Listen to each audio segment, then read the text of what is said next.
Think about your local janitor. Now, think about a high-flying Wall Street executive. In most worlds, say medicine or engineering, there is no way the janitor could outperform the specialist. A janitor isn't going to perform better heart surgery than a Harvard-trained surgeon. But money is different. Ronald Reed was a janitor. He spent 25 years fixing cars and 17 years sweeping floors. He lived in a tiny house, stayed quiet, and drove a second-hand car. When he died at age 92, the world was shocked to find he had $8 million in the bank.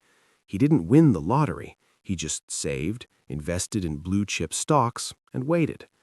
At the same time, Richard Foscone, a Harvard-educated Merrill Lynch executive with a mansion featuring 2 pools and 11 bathrooms, went completely bankrupt during the 2008 crisis. He had the math right, but he had the behavior wrong. How does this happen? Because finance is the only field where a person with no formal education can outperform the best educated in the world, if they have the right psychology. Welcome to In a Nutshell. Today, we are decorticating Morgan Housel's masterpiece, The Psychology of Money. No one is crazy. We like to think we make financial decisions based on a spreadsheet. We don't. We make them at the dinner table, influenced by our ego, our unique pride, and the specific era we were born into. Housel explains that your personal experience with money accounts for maybe 0.000000001% of what's happened in the world, but it accounts for about 80% of how you think the world works. Take the lottery. In the United States, the lowest income households spend significantly more on lottery tickets than any other group. To a wealthy person, this looks crazy. But to the person buying the ticket, it might be the only time in their entire week they can buy the dream of a better life that a wealthy person already takes for granted. Every financial decision makes sense to the person making it at that moment. Before you judge someone's portfolio, remember, you haven't lived their life. Luck and risk, the hidden twins. Nothing is as good or as bad as it seems. Housel introduces us to 2 forces that are impossible to measure but change everything: luck and risk. He tells the story of Bill Gates. In 1968, there were roughly 300 million high school-age kids in the world. Only about 300 of them went to Lakeside School in Seattle, the only school in the world that had a computer. Bill Gates was one of them. That is a 1 in a million level of luck. But Gates had a friend at Lakeside named Kent Evans. Kent was just as smart and ambitious as Bill, but Kent died in a mountaineering accident before he graduated. That is a 1 in a million level of risk. Both forces are real. When you see a success, don't assume it was all skill. When you see a failure, don't assume it was all laziness. Realizing this keeps you humble when you win and resilient when you lose. The seduction of pessimism. Why is it that we listen to the guy predicting a market crash more than the guy predicting growth? Because pessimism sounds like someone trying to help you, while optimism sounds like a sales pitch. Pessimism is intellectually seductive. If you say a recession is coming, people call you a prophet. If you say things will get better, people call you naive. But history shows that while setbacks are common, the almost always upward trend. The secret to being a successful investor is being a rational optimist. You expect the short term to be a constant string of disasters, but you know that over time, human ingenuity and compounding will win. You need to survive the short-term pessimism to enjoy the long-term optimism. The power of the tails. In finance, a tail is an event that happens very rarely but has a massive impact.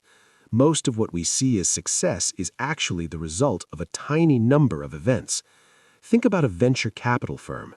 They might invest in 100 companies. 50 will fail, 30 will break even, 19 will do okay, but 1 will be the next Google or Amazon. That one tail event pays for all the other failures. The same applies to your life. You don't need to be right about every stock or every career move. You just need to not be completely wiped out during the bad times so that you are still in the game when your personal tail event finally arrives. Success is about being right a few times and staying out of trouble the rest of the time. Getting wealthy versus staying wealthy. There are a million ways to get wealthy, but only one way to stay wealthy, a combination of frugality and paranoia. Getting money requires taking risks, being optimistic, and putting yourself out there, but staying wealthy, that requires the opposite. It requires the humility to know that some of your success was luck. It requires the paranoia to know that the world is unpredictable. Housel calls this survival mindset. You need a plan that can survive the unpredictable moments, because if you get wiped out once, all the compounding in the world resets to zero. The goal isn't to be the best investor, it's to be the most enduring one. The moving goalposts.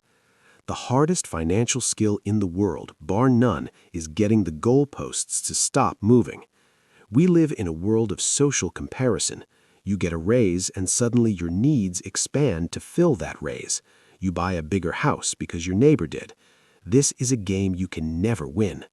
Housel tells the story of a billionaire's party where a writer tells his friend, "That guy made more money today than your book will make in its entire lifetime."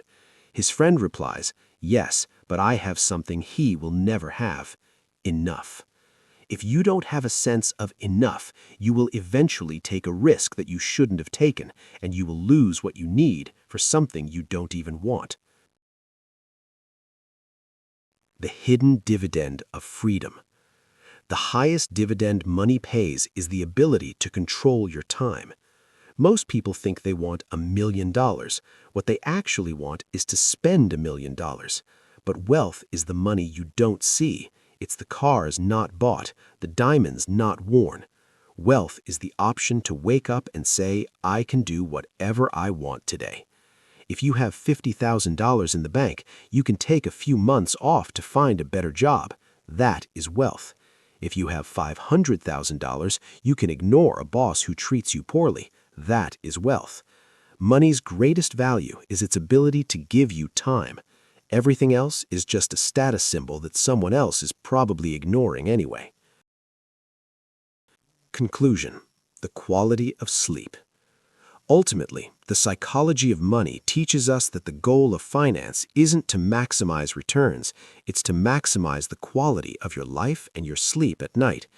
If you can be reasonable rather than cold and rational, if you can stay in the game longer than anyone else, and if you can define what enough looks like for you, you've already won. You don't need to be a genius, you just need to be more patient and less crazy than the next person. This has been In a Nutshell. If this summary helped you see your bank account in a new light, give us a like and share this with someone who needs to hear the story of Ronald Read. What's the one money habit you're changing today? Let us know in the comments below. We'll see you in the next one.